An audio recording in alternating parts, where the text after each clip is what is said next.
you posted a graph, no? Yung law of supply and demand.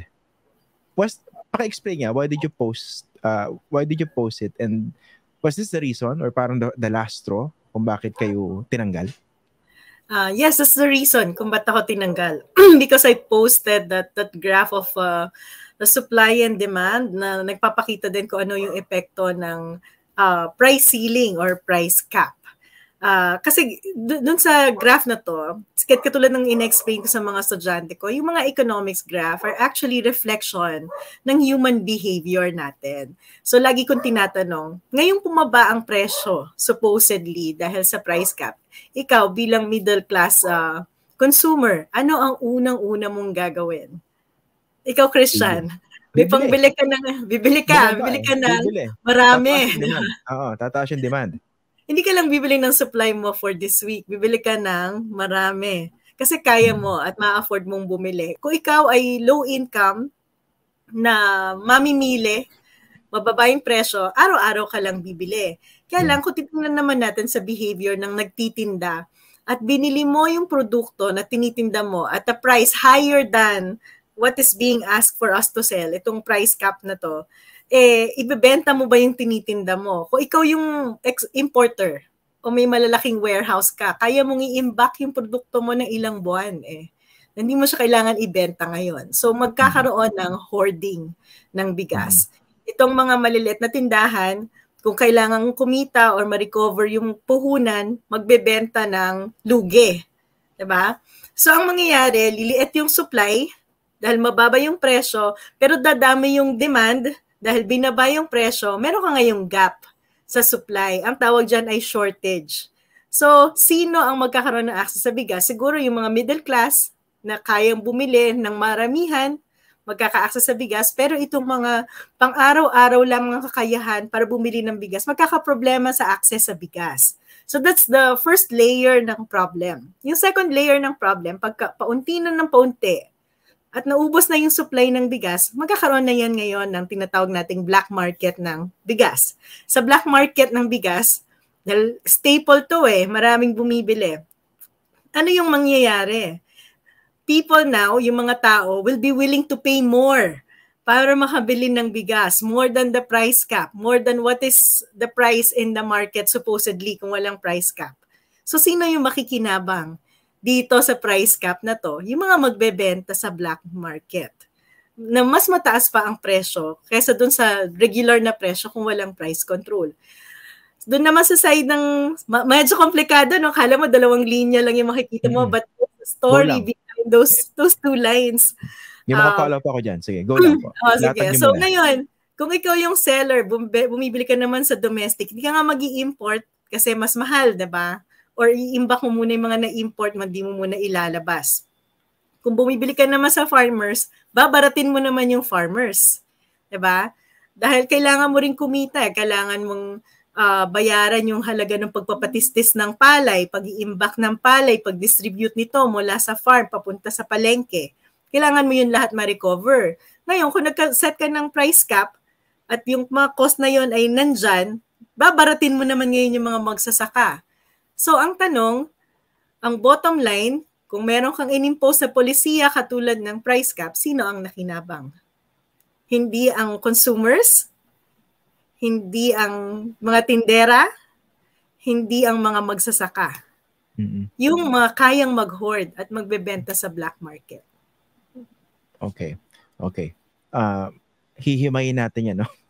Tuwan-tuwa ako at nilatag niya na napakalinaw at napakasimple ng issue na yan. No? Unang-una pag-usapan natin itong shortage. Kasi supposedly, on face value, ang goal nitong EO na ito ay para i-control nga yung presyo dahil sinasabi nila masyado mataas. So on face value, pag hindi binusisi, pabor sa amin yan dahil mababa i-fix yung presyo ng regular milled tsaka well-milled rice, no? So dahil dito sa ginawa nila, would that lead to unintended consequences? Kumbaga, the very purpose that they wanted to achieve, yun na hindi ma-achieve, mainly because of what they did.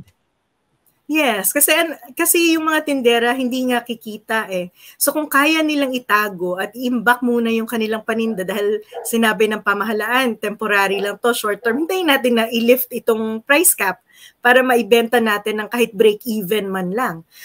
Kung ngayon naman mapipilitan silang magbenta ito yung tinatawag nating adulterated rice. Pwede itong haluan ng mga hindi mo magagandang klase para mapababa yung totoong cost nito at medyo mag-break even or kumita pa rin sa presyo ng price cap. So meron talagang mga unintended consequences. Okay. Maaaring magkulang yung supply, hindi maganda yung quality, at wala tayong mabibili.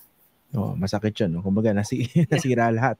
Buti na banggit niyo yung sa quality. Yung timing, di ba kasi harvest season na ng palay ngayon September? What do you think of the timing of this imposition of this yun pricing? Nga marami naman ng press release na nailabas ang gobyerno ng mga nakakailang buwan or linggo na sinasabing may sapat na supply tayo ng bigas para sa taong to.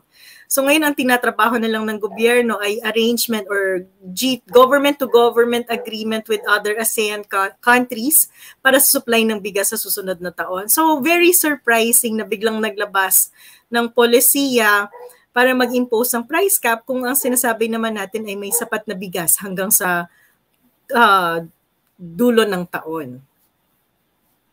Kami nagagalit, no? Nasusunod nila yung issue.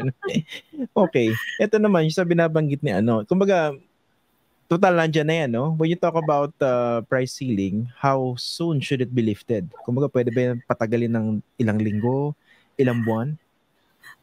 Una nga po yung position ko, hindi yan actually dapat nandiyan Kasi ang nakakatuwa, sinasabi nila, kaya natin to ini-impose dahil may shortage, mataas ang presyo, at meron daw rice cartel. Tingnan muna natin yung shortage. Nasusolusyonan ba ng price cap yung shortage? Kapapaliwanag pa lang natin, dito nasusolusyonan, malalo pang magkakaroon ng shortage. Bababa yung presyo. Magandang pakinggan na pinapababa yung presyo. Pero sa katotohanan, habang sa unti-unting paliit yung supply sa market, lalo naman ngayon mapipilitan tayong bumili sa black market at doon mas mataas yung presyo.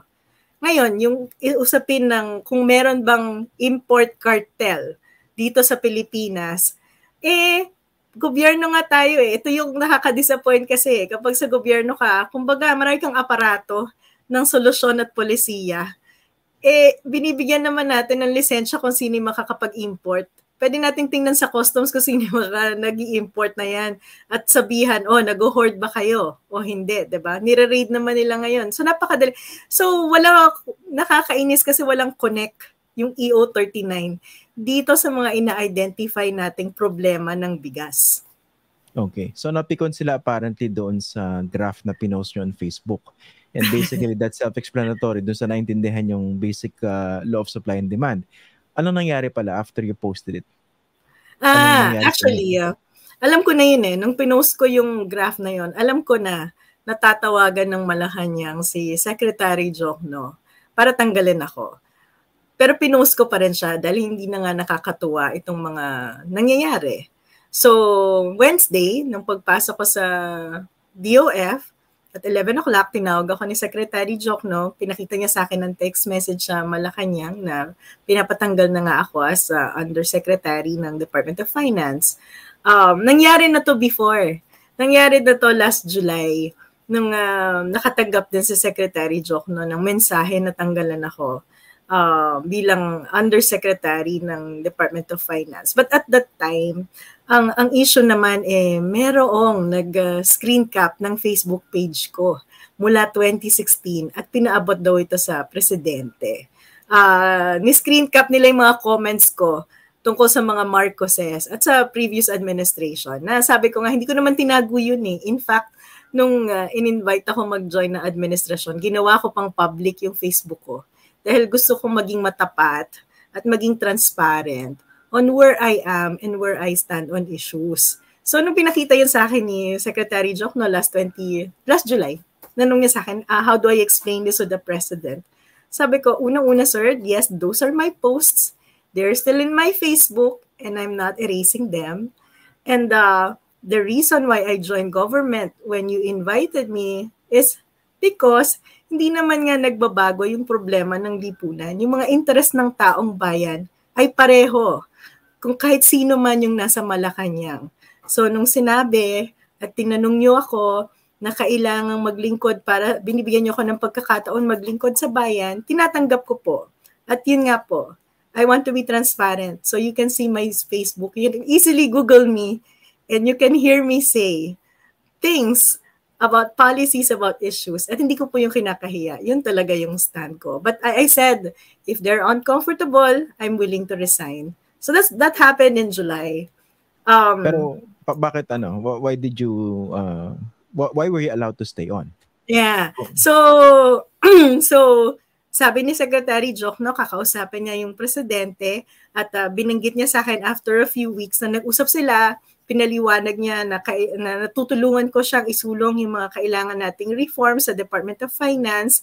So sabi naman daw ng presidente, okay lang, sige, pwede ako magstay. So from that time, alam ko na may nagmo-monitor sa Facebook ko at saka sa mga pinupost ko. So, nung nilatag tong EO39, na kagulat-gulat talaga, hindi na ako nag-hesitate i-post yung graph ng supply and demand. Test yun actually Titignan ko kung naiintindihan ba nila kung ano ibig sabihin ng graph. So, Wednesday, na-confirm, naintindihan nila. Nakatanggap ng text message So, yun ang silver lining. At least naiintindihan nung kinauukulan yung Asian economy. Naiintindihan pala, pero bakit pa rin itinuloy? Kaya pala, so you were not consulted, yung at least at you at your level, would you know? Kasi sabi ni Secretary Jokno, sila mismo na surprise Yeah, so sa level namin, hindi po kami nakonsulta at natutuwa akong binanggit yon ni Secretary Jokno. Kasi nga po at the time, nasa Japan ang economic managers So normally kapag nasa Japan sila, kami po minsan yung pinapadala para magkaroon ng diskusyon sa ganitong issue. Or ang kadalasan po, actually may protocol po dito yung Malacanang na kapag magsusulong ng mga polisiya, kailangan complete staff work. May mga comments ng various agencies na concerned sa ganitong issue. In this case po, wala kaming nakitang memo, wala pong hininging input sa amin at hindi po kami naimbita sa kahit anong meeting. Or at least ako, yung opisina ko ay hindi naimbita sa kahit anong meeting tungkol dito sa price cap. Okay. Now, yan. What do you make of that? Isang napakalaking desisyon na apektado yung milyong-milyong Pilipino. Bakit yung economic managers hindi kinonsulta? Yun din yung malaking tanong ko doon. kaya ako napapost ng graph na to. Kasi ang sa akin lang, ang learning ko talaga sa gobyerno, kasi madali pagka ganito na nasa labas tayo ng gobyerno, madaling mag-comment, madaling mag-suggest, madaling magalit, madaling magsabi na mali ang mga polisiya. Pero pag ikaw yung gobyerno, ikaw ang nag-i-implement ng policy, napaka-basic po, dapat nating tandaan, unang-unang tanong na dapat natin tinatanong at sinasagot ay ano ang epekto nito sa taong bayan.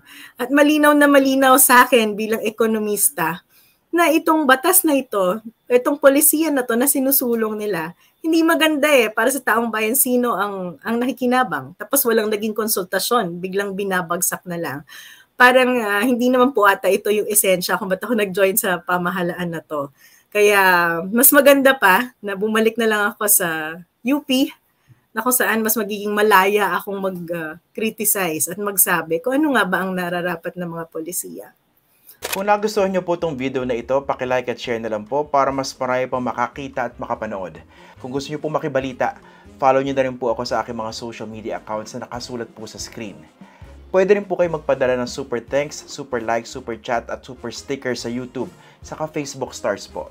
Alam niyo po, malayo po mararating ito para makagawa pa po kami ng mas maraming video na makatutulong po sa pagpapakalat ng tamang impormasyon para sa bawat Pilipino. Kada like, subscribe, follow at share ay pagsuporta po sa tunay na independent journalism sa bansa. Maraming salamat po.